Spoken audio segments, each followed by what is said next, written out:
I've been trying to see this movie for weeks now, more out of curiosity than a genuine excitement. It wasn't a movie I was eagerly anticipating, nor did I expect it to be a superb piece of cinema, but I was interested to see how it would play out. And I did think it would be at least slightly better than similar movies which have come out recently. Overall, it met my expectations. Hello, and welcome back to another installment of Film Friday, in which I review a new film every single week. This week we're looking at a film from this year, Deadpool and Wolverine, starring Ryan Reynolds and Hugh Jackman. As always, this will contain some spoilers, so consider yourself warned. Let's get into it.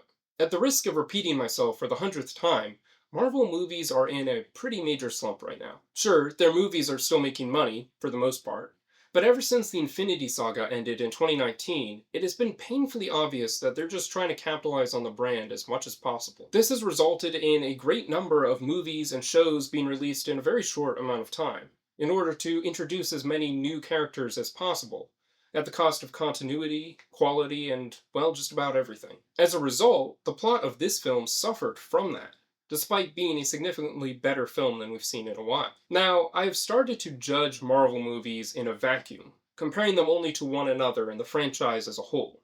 Because when compared to the world of cinema, they always fall short. So, with that in mind, Deadpool and Wolverine was not bad at all.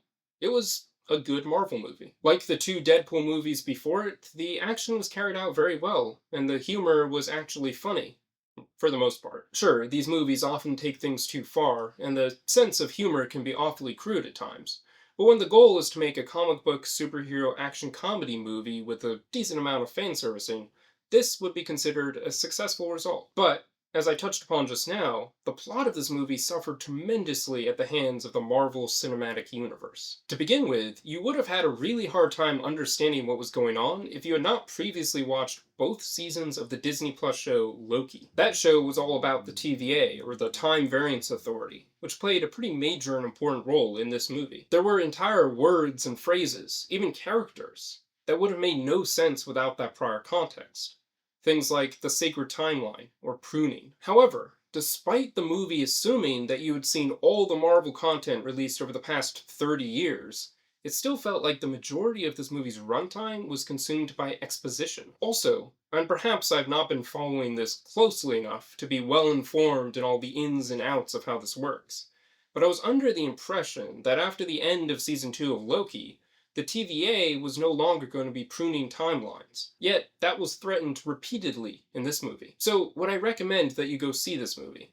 Yes, so long as you are at least a mild fan of superhero movies.